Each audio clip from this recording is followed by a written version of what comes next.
Pai, e do Filho, e do Espírito Santo. Amém.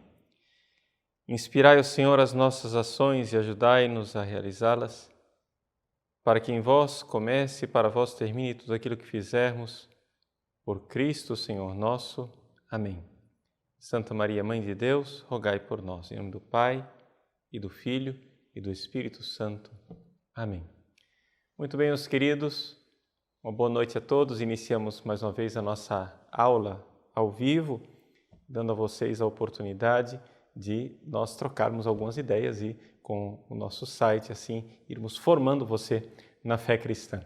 É muita alegria estar com você aqui nessa noite. Por que o tema desta aula? Vamos falar do mistério do Natal. As pessoas me sugeriram vários outros temas mais da atualidade, temas mais interessantes, mais polêmicos também, temas mais instigantes. Mas, sinceramente, eu achava um pouco que é uma distração, né? Nós que estamos já às vésperas desse grande mistério do Natal, nós refletirmos sobre outra coisa.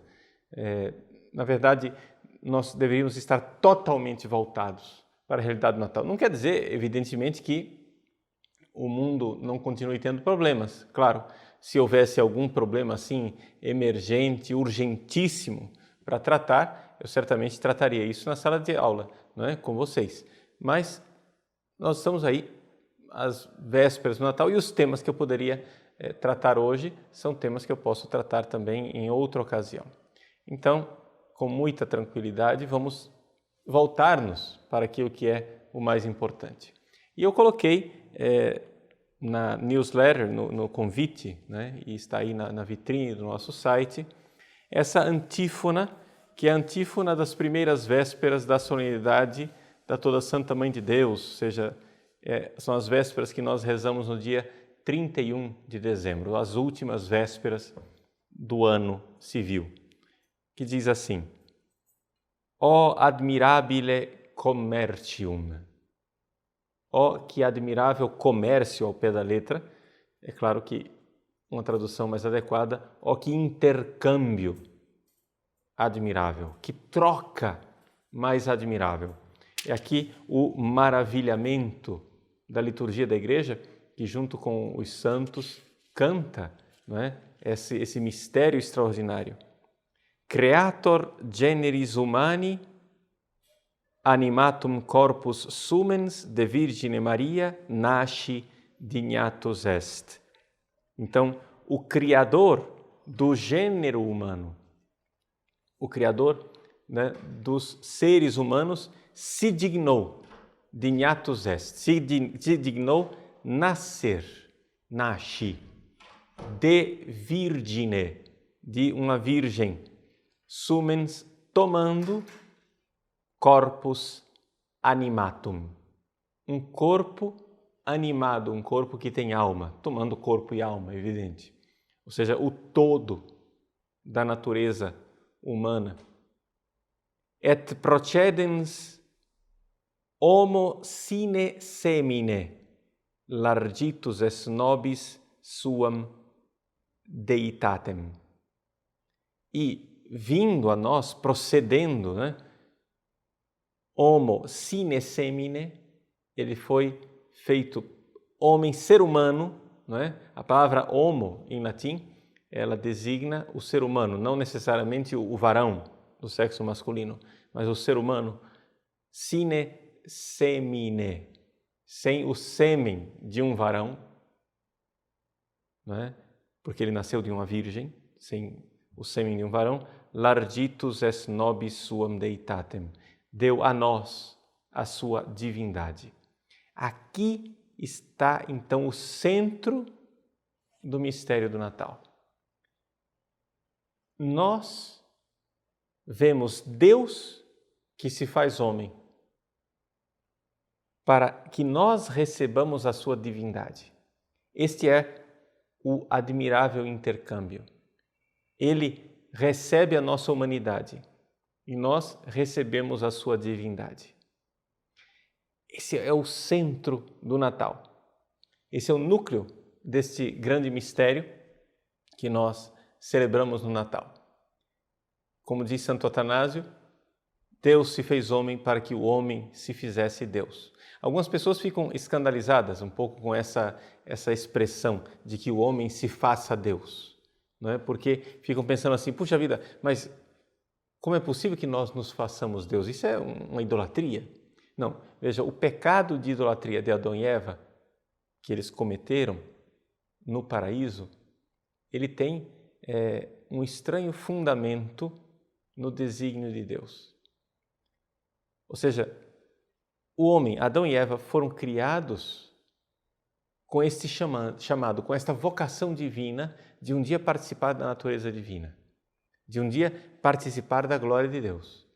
Exatamente se aproveitando deste chamado, desta vocação que é proveniente da graça, evidente, uma pura gratuidade de Deus que vem até nós, Satanás se aproveita disso, vê que o homem quer participar da divindade de Deus e então põe a eles uma mentira sedutora.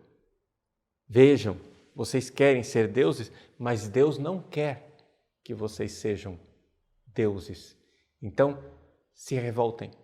Sejam Deus sem Deus. Sejam Deus sem a graça de Deus. Sejam Deus por mérito de vocês. Sejam Deus por esperteza de vocês. Revoltem-se, sejam deuses no lugar de Deus, não é?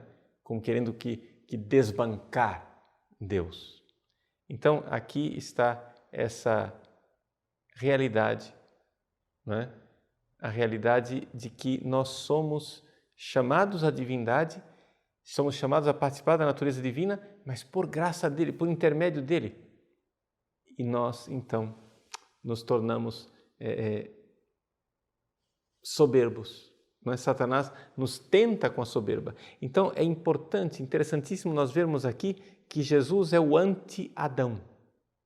Ou seja, Adão, sendo homem,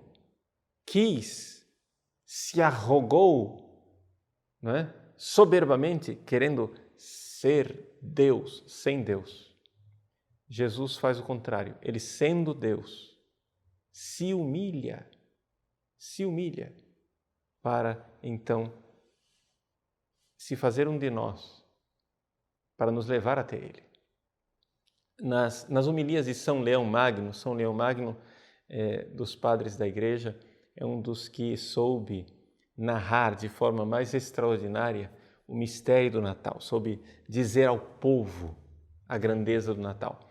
Nas homilias de São Leão Magno, ele nos fala essa realidade. Ninguém é mais humilde do que Deus.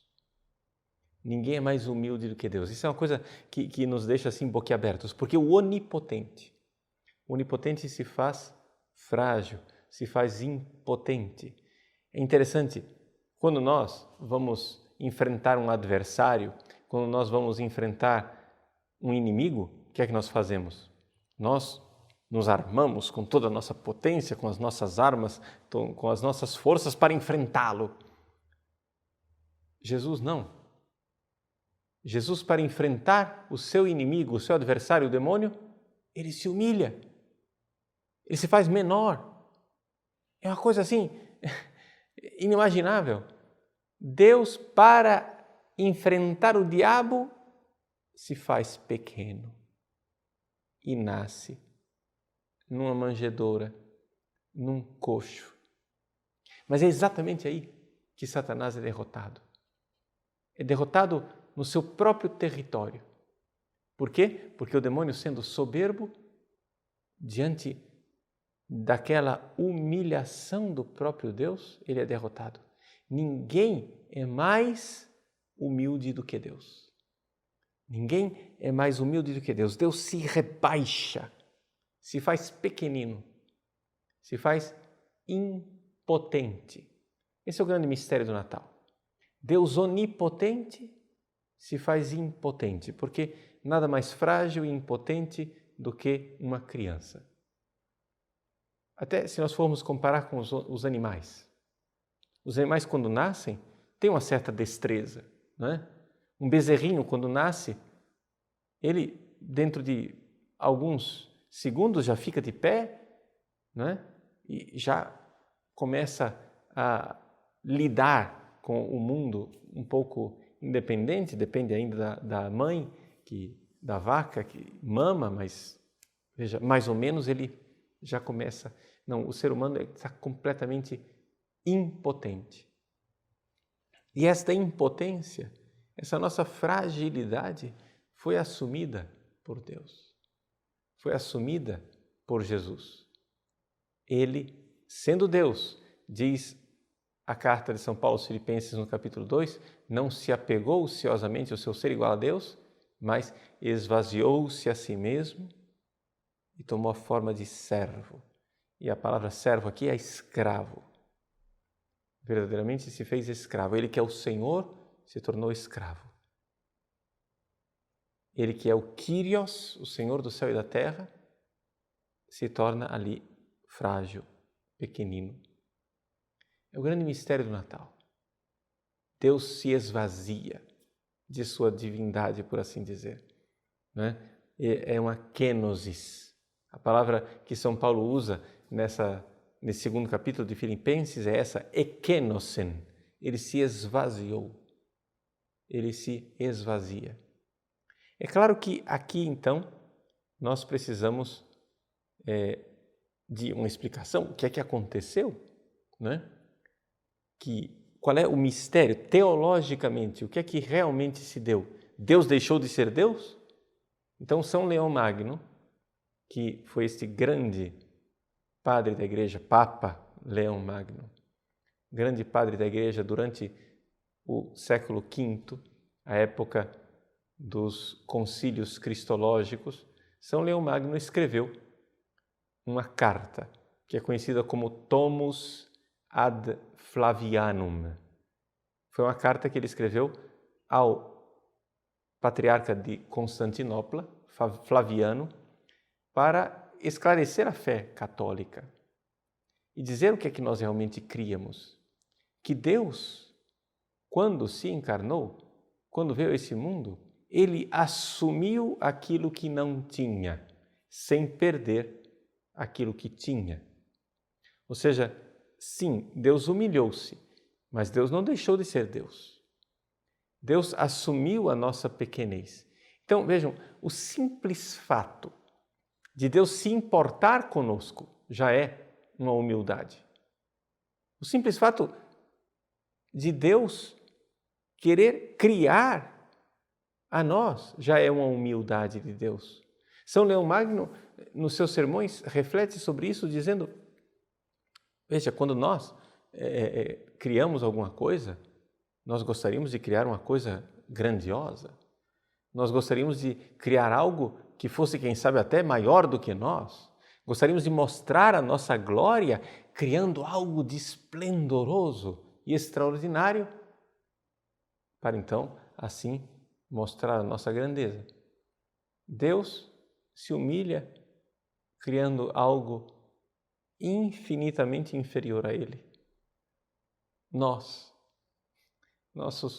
que somos esse grãozinho de areia, este fragmentozinho do universo, como diz Santo Agostinho no prólogo das suas Confissões, este homem, essa parcelazinha do cosmos, do universo, do mundo, o homem um nada, o homem um átomo, uma poeira que nós somos. Deus se dignou nos criar. Ele poderia dizer, bom, vou criar umas criaturas tão insignificantes dessa. Nós poderíamos dizer, não, mas Deus poderia ter decidido nos criar muito melhores e mais potentes e mais maravilhosos, mais poderosos. Sim, podia fazer isso, só que tem um problema. Não seríamos nós, seriam outras criaturas.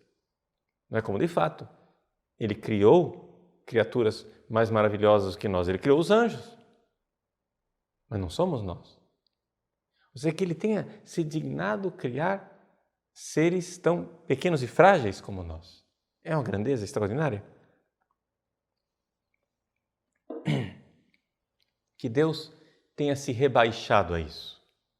É extraordinário. E Ele nos fez. Então, qualquer coisa que Deus faça se importando conosco já é uma humilhação. Agora, que Ele nos tenha criado já é grandioso, que Ele nos ame já é extraordinário, mas que Ele se faça um de nós é um negócio que não tem cabimento. Essa antífona que diz, ó admirabile commercium, a gente traduz por intercâmbio, porque, claro, fica meio mercantil a gente dizer comércio. Mas se nós ficarmos ainda na comparação mercantil, nós veremos que, de fato, é uma comparação que nos faz ver a desproporção. Seria trocar um centavo por trilhões, não é? Ou seja, mas que comércio extraordinário, isso é que é lucro, né? Isso é que é um negócio lucrativo. Ou seja, Deus pega o nosso nada e nos dá a sua grandeza infinita. É uma coisa realmente, é um ótimo negócio, não é? É evidente. Para que nós estamos falando de admirável comércio? Porque estamos falando da gratuidade de Deus. Então, aqui esta extraordinária beleza do que nós celebramos no Natal. Quando nós vemos o mistério do Natal, nós vemos também que Deus se faz pequeno, se faz humano, se faz humilde.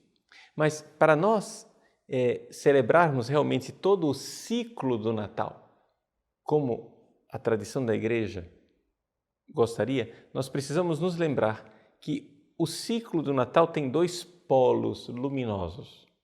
Um é o Natal do Senhor, no dia 25 de dezembro. Mas um outro polo luminoso é a Epifania, que é celebrada no dia 6 de janeiro. É interessante, aqui no Ocidente nós enfatizamos mais o Natal, no dia 25 de dezembro.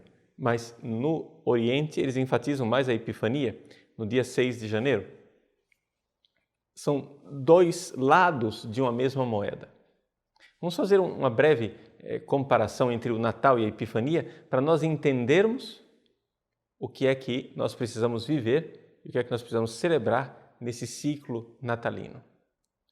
O Natal, por um lado, nos mostra essa ênfase de Deus que se fez humilde, pequenez, fragilidade, esvaziamento. Já a Epifania, a ênfase é na glória. Ou seja, enquanto o Natal enfatiza a humanidade de Jesus, a Epifania enfatiza a sua divindade, a sua glória que se manifesta aos magos, que se manifesta como uma realidade epifânica, ou seja, epifania quer dizer manifestação, uma luminosidade. Enquanto o Natal lembra o lado do pequeno, a Epifania lembra o lado do grande. O Natal lembra o humano, a Epifania lembra o divino. Então, essas duas realidades precisam estar bem aí equilibradas. Exatamente porque o nosso dogma de fé, como diz o Concílio de Calcedônia, de 451, é o dogma em que nós cremos que, na única pessoa divina do Filho de Deus que se fez homem, nós temos duas naturezas. Essas naturezas estão unidas, mas não estão confundidas, misturadas, como se fosse uma amálgama. São distintas uma da outra, mas não estão separadas. Não, essa comunhão. Interessante aqui que no próprio dogma da nossa fé, o dogma de Calcedônia, nós temos aquilo que é o mistério da comunhão, não é? Essa realidade de que não existe possibilidade de nós estarmos em comunhão com Deus se Deus nos absorvesse completamente. Não, Deus precisa vir até nós, mas nós precisamos permanecer nós mesmos, ou seja, na nossa natureza humana. Então, aqui está a realidade. que Deus nos dá essa participação na sua natureza sem destruir a nossa pequenez. Então, esta união é exemplar. A união de Jesus, natureza divina e natureza humana em Cristo, é exemplar, porque a natureza divina não deforma a nossa natureza humana, mas a torna luminosa, epifânica, gloriosa, poderíamos dizer. Então, desde o ciclo do Natal, onde nós temos aqui esse esvaziamento e a pequenez, a fragilidade do menino que nasce na manjedoura, e a glória, o reconhecimento, a adoração, o louvor dado por esses grandes magos vindos do Oriente com seus dons, os seus presentes preciosos, nós temos nesses dois lados da moeda uma espécie de antecipação daquilo que nós viveremos no ciclo da Páscoa. Ou seja, na Páscoa nós temos ali Jesus que morre na cruz, essa fragilidade, essa humilhação, mas temos também a glória da ressurreição, temos a glória de Pentecostes, não é? Essa manifestação de Deus. Então, quando a gente olha para a Páscoa e para Pentecostes, temos ali também dois polos que estão, de alguma forma, unidos entre si e que nós celebramos. Uma outra comparação que nós podemos fazer com relação ao Natal e a Epifania é o fato de que o Natal é uma manifestação da pobreza, da humildade para Israel. É a realização da profecia para o pequeno resto de Israel, os pastores, né? Os pastores humildes, pobres, o pequeno resto de Israel vai lá e adora o menino. Enquanto a Epifania é a abertura do Cristo para as nações, para a realidade de que nosso Senhor se manifesta glorioso aos povos, aos goim, aos etnoi, ou seja, aos gentios, aqueles que não estavam dentro do projeto de Deus, mas Deus nos surpreende e abre as portas para essas nações. Então, esses dois lados da moeda do ciclo natalino que nós precisamos celebrar. Então, eu acho que é muito importante nós, que fazemos parte desta família do site padrepauloricardo.org, que nós tenhamos um apreço muito grande pela liturgia e pela celebração da liturgia, pela celebração dos divinos mistérios de Deus.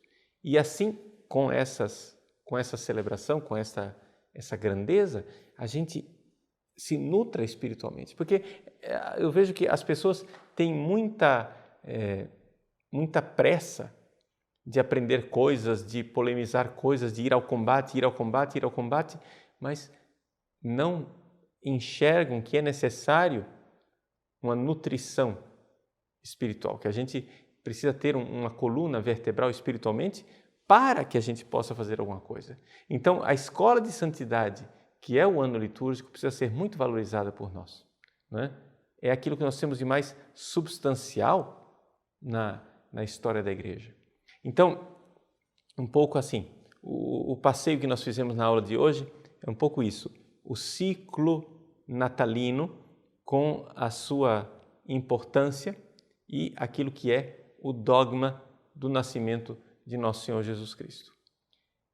Nós vamos abrir para as perguntas e só para orientar um pouco, porque talvez aquilo que eu coloquei aqui para algumas pessoas diz, tudo bem, mas agora o que é que eu vou perguntar, né? Ou seja, o Padre Paulo falou umas coisas importantes, porém meio óbvias, não é?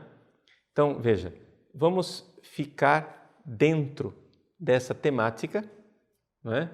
Do Natal e do mistério da encarnação.